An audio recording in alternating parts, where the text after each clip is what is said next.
الحمد للہ وحدہ والصلاة والسلام علی من لا نبی بعدہ اما بعد فاعوذ باللہ من الشیطان الرجیم بسم اللہ الرحمن الرحیم والفجر وليال عشر، قسم ہے فجر کی اور 10 راتوں کی۔ سامعین، آج ہماری سورۃ الفجر کی آیت مبارکہ نمبر 2 تک کی تلاوت اور ترجمہ کا اجر نصیب ہوا۔ سورۃ الغاشیہ کے بعد آج ہم اس سے اگلی سورہ مبارکہ سورۃ الفجر، جس کا نمبر جو ہے 89 ہے مصحف شریف کے اعتبار سے، اور نزول کے اعتبار سے جو اس کا نمبر ہے وہ 10واں ہے، اور یہ مکی سورہ مبارکہ ہے، اور اس کی ٹوٹل آیات 30 اور 1 رکوع پر یہ سورہ مبارکہ جو ہے یہ مشتمل ہے۔ اور اس کا جو نام مبارک ہے، اس کا مبارک سورۃ الفجر، یہ پہلی آیت مبارکہ سے لیا گیا ہے۔ سورۃ الفجر کا آغاز اسی لفظ سے ہو رہا ہے۔ رب الجلال نے فرمایا والفجر، یہ جو لفظ ہے، یہ پورا فجر جو ہے یہ پوری آیت مبارکہ ہے۔ اس کے تحت ایک شرعی مسئلہ یہ ہے کہ قرآن پاک کی یہ مختصر ترین آیت ہے، والفجر، یہ ایک آیت ہے۔ اگر کسی شخص نے دوران نماز سورہ فاتحہ شریف کے بعد اگر صرف یہی پڑھ لیا والفجر اللہ اکبر، سبحان اللہ، تو اس کی نماز کی قرات ہوئی۔ اب یہ گویا اسی پہلی آیت سے اس کا نام جو ہے وہ سورۃ الفجر رکھا گیا۔ اب اللہ نے قسم اٹھائی ہے، فرمایا قسم ہے فجر کی، اور قسم ہے 10 راتوں کی۔ اب سب سے پہلے پڑھتے ہیں فجر کی طرف کہ فجر سے کیا مراد ہے۔ فجر کے بارے میں بہت سارے اقوال مفسرین لکھے ہیں، ایک لمبی فہرست ہے، ان میں سے جو اہم ہے وہ آپ کے سامنے میں رکھتا ہوں۔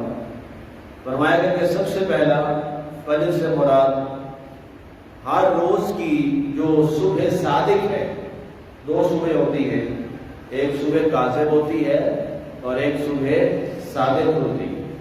صبح کاذب سے مراد ہے جھوٹی صبح، اور صبح صادق سے مراد ہے سچی صبح۔ جھوٹی صبح سے کیا مراد ہے اور سچی صبح سے کیا مراد ہے؟ رمضان شریف میں آپ نے کبھی اگر غور کیا ہے تو سحری کے وقت اچانک جو ہے وہ ایک بڑی سفیدی اور روشنی پھیلتی ہے۔ جب ہم سحری کر رہے ہوتے ہیں اسے صبح کاذب کہا جاتا ہے، اور اس روشنی کے بعد کیا ہوتا ہے؟ پھر اچانک اندھیرا آنا شروع ہو جاتا ہے، اور اس اندھیرے کے بعد پھر دوبارہ روشنی پھیلنا شروع ہوتی ہے، جس کو کہتے ہیں کہ خوف اٹھ رہی ہے، اسے بولتے ہیں صبح صادق۔ جس وقت مؤذن اذان پڑھتا ہے فجر کی، تو اس وقت وہ روشنی شروع ہوتی ہے، اور وہ روشنی اب ختم نہیں ہوتی کہ اس کے بعد اندھیرا ہے، بلکہ وہ روشنی اور زیادہ بڑھتی حتیٰ کہ دن کی صورت میں تبدیل ہو جاتی ہے، تو اسے بولا جاتا ہے صبح صادق۔ کہ یہ والی جو صبح ہے یہ سچی صبح ہے کہ اس کے بعد اب اندھیرا نہیں آنے والا بلکہ روشنی بڑھتی چلی جا رہی ہے۔ اب یہاں صبح صادق کی بات ہو رہی ہے، صبح کاذب کی بات نہیں ہو رہی۔ اللہ نے فرمایا بس والفجر، ہمیں قسم ہے صبح صادق کی۔ اب دوسری بات، ایک تو یہ معنی ہو گیا، دوسرا معنی یہ کیا گیا کہ والفجر سے مراد نماز فجر ہے، چونکہ اللہ تعالیٰ کے ہاں یہ نماز اللہ کو بہت محبوب ہے، بہت پسند ہے، اور اس کی وجہ یہ بھی بتائی گئی کہ فجر کے وقت فرشتے جو ہیں وہ دونوں آپس میں ان کی ملاقات ہوتی ہے۔ رات والے فرشتے جو ہیں وہ اس وقت جا رہے ہوتے ہیں اور نئے فرشتے جو ہیں وہ اس وقت آ رہے ہوتے ہیں، تو اللہ تعالیٰ کی جو ذات پاک ہے وہ سوال کرتی ہے، پوچھتی ہے فرشتوں سے کہ اے فرشتوں یہ بتاؤ تم نے میرے بندے کو کیسا پایا، تم نے وہاں وقت گزارا میرے بندے کے پاس اور تم اب فجر کے وقت میرے پاس آئے ہو، بتاؤ میرا بندہ کیسا تھا، کیا کر رہا تھا، اس کو تم نے کیسا پایا؟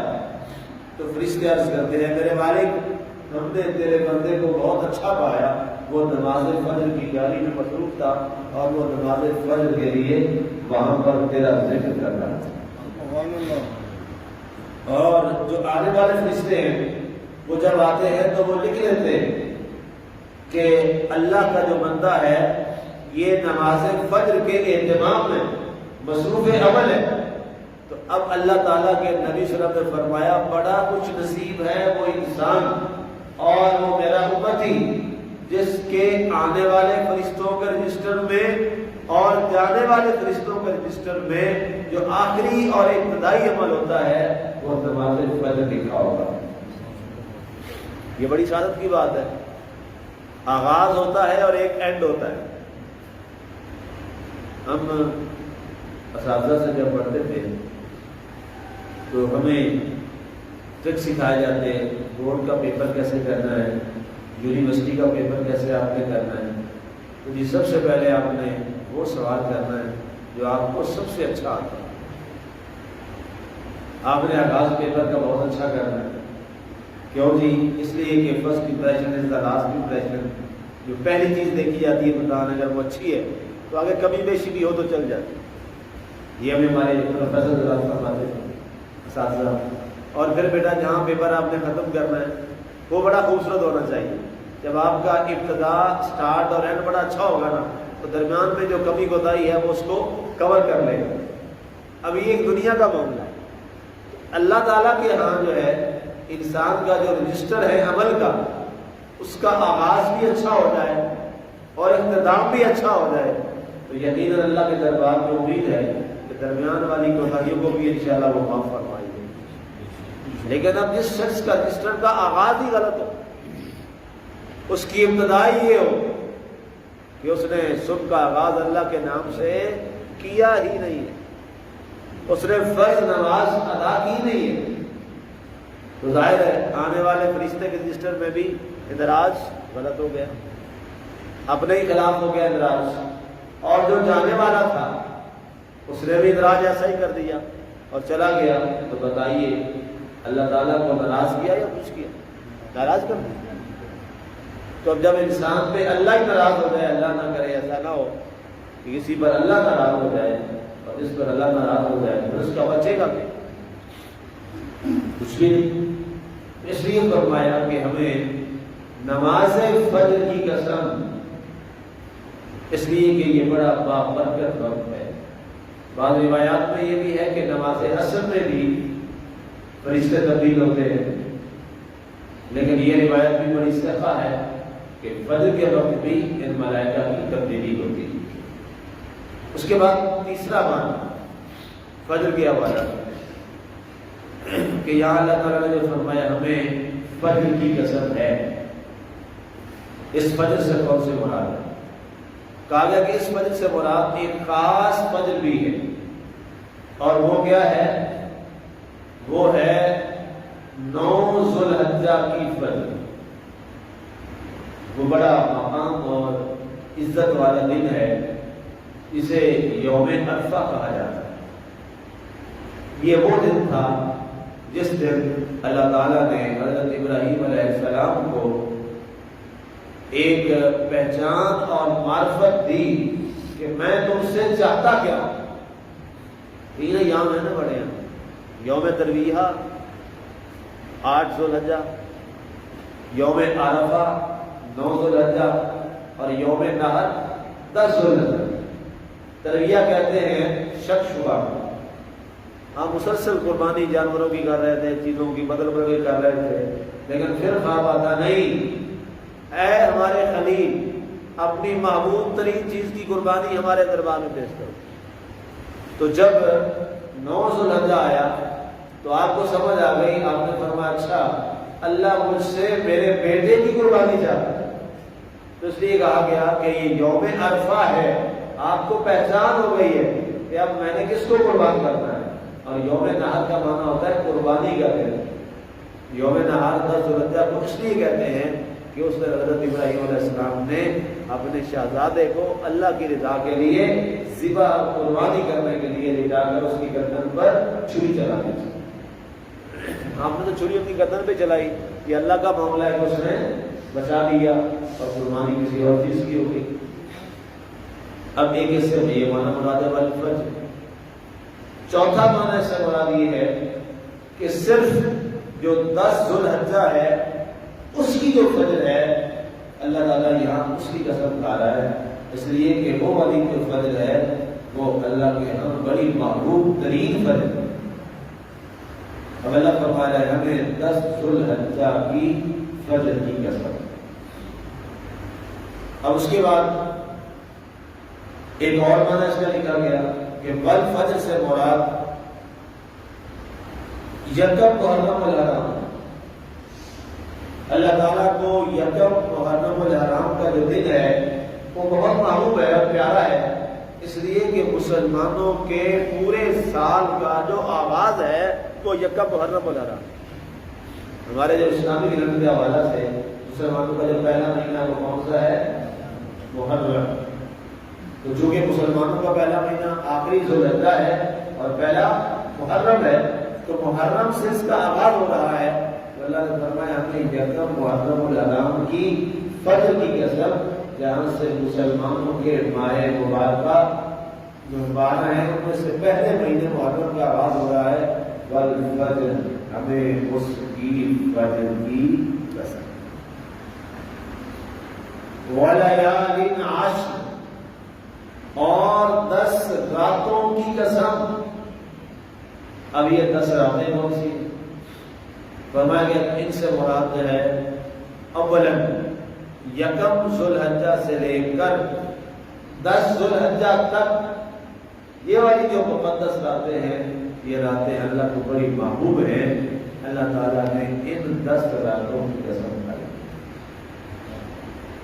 دوسرا معنی فرمایا گیا اسی طرح وَلَيَالٍ عَشْرٍ، اور ہمیں 10 راتوں کی قسم۔